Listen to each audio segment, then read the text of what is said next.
Assalamualaikum warahmatullahi wabarakatuh. Waalaikumsalam warahmatullahi wabarakatuh. Kami dari kelompok 4 ingin mempresentasikan tentang hakikat kelompok sosial.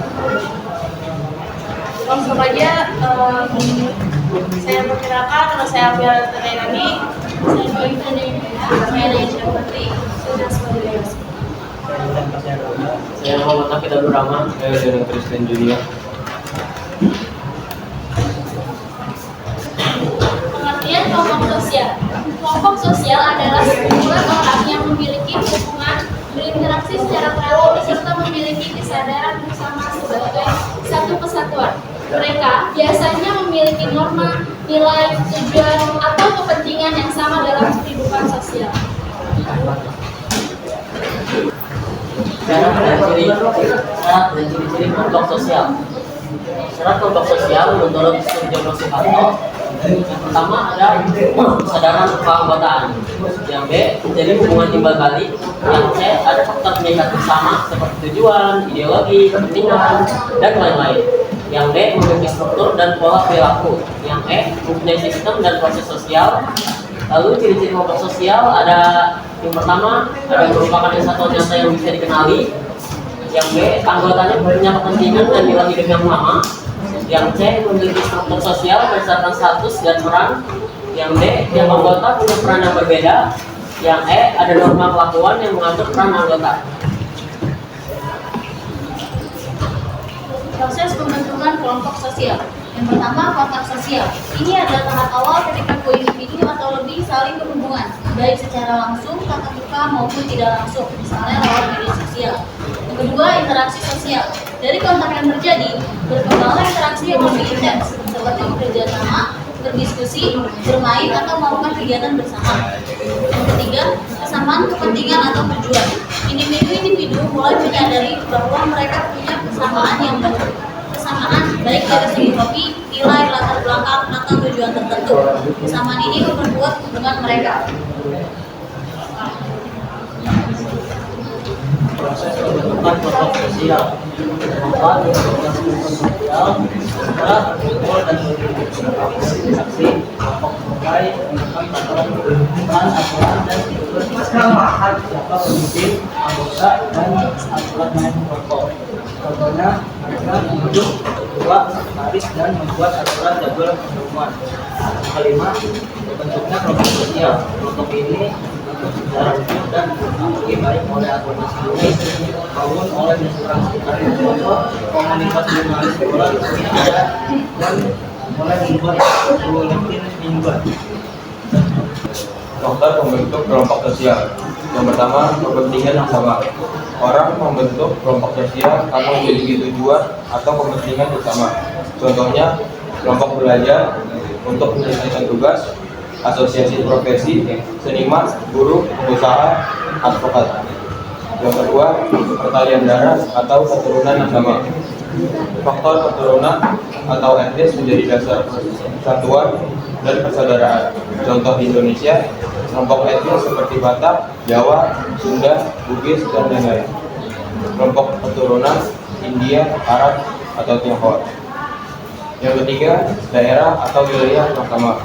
Kesamaan asal daerah memudahkan pembentukan kelompok karena budaya, bahasa, dan pola pikir, perasaan sinasib, penanggungan, solidaritas saat berada perantauan. Contohnya, komunitas orang Minang di Jakarta atau kelompok mahasiswa asal Papua di Jakarta. Kesimpulannya, kekelompokan sosial adalah kelompok yang masyarakat menentukan apakah kelompok tersebut merupakan kelompok sosial. Harus dilihat apakah memenuhi persyaratan kelompok sosial, yaitu anggotanya memiliki kesadaran sebagai bagian kelompok, ada hubungan timbal balik antara anggota, terdapat aktif meningkat yang dimiliki bersama. Dengan antar anggota semakin erat ada struktur, sehingga pola perilaku yang sama memiliki sistem dan struktur. Oke, sekian dari kami. Apa ada yang mau bertanya?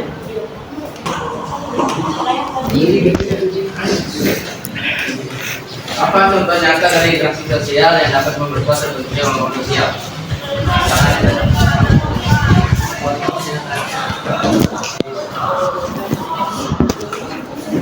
Oke, jadi saya akan menjawab pertanyaan dari Brian. Sebelum itu, saya akan menjelaskannya mundur terlebih dahulu. Apa sih interaksi sosial itu? Interaksi sosial itu adalah merupakan hubungan timbal balik antara dua orang atau lebih. Jadi, interaksi sosial ini juga merupakan kunci utama untuk membentuk sebuah kelompok sosial. Misalnya kita analogikan seperti ini.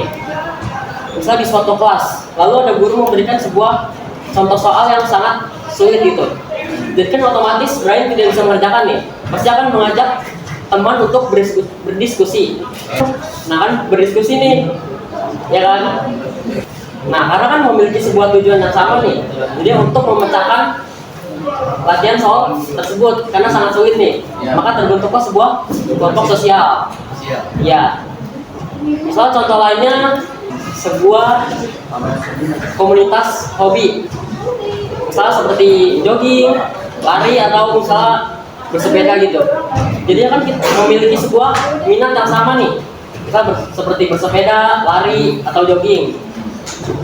Nah karena itulah, karena ada minat yang sama nih, jadi terbentuk sebuah kelompok sosial. Misal contoh lagi, misalnya komunitas pencinta alam lah, kan hobinya cinta alam. Bukan maksudnya. Karena kan, misalnya komunitas pencinta alam nih, misalkan seperti kayak mengadakan kegiatan seperti camping atau mendaki sebuah gunung lah, kan hobinya kan sama nih, minatnya nih. Punya tujuan yang sama juga. Ya, punya tujuan yang sama. Bentuknya jadinya Akhirnya terbentuklah sebuah kelompok sosial. Nah itu seperti komunitas cinta alam, terus cinta hobi, misalnya seperti lari, jogging. Nah kurang lebih seperti itu. Apakah sudah jelas dengan jawabannya? Jawabannya jelas. Oke. Terima kasih Pak Arfi. Apa ada yang mau bertanya lagi? Apa pertanyaannya? Apa mau? Sekian dari kelompok kami. Kurang lebihnya mohon maaf. Wassalamualaikum warahmatullahi wabarakatuh. Waalaikumsalam.